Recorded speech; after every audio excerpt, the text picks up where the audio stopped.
அவருக்கு சப்போர்ட் பண்ண வேணாம் பாரு.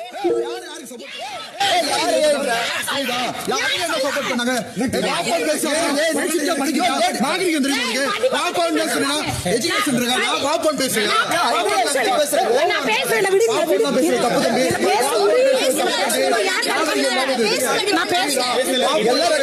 தப்பு பண்றாப்ல அவரு தப்பு தெரியும்.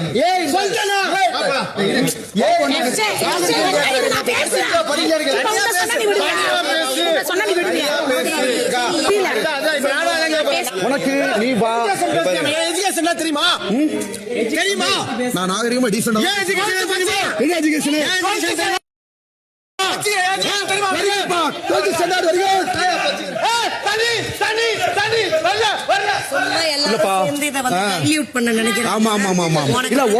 ரம்யா கூட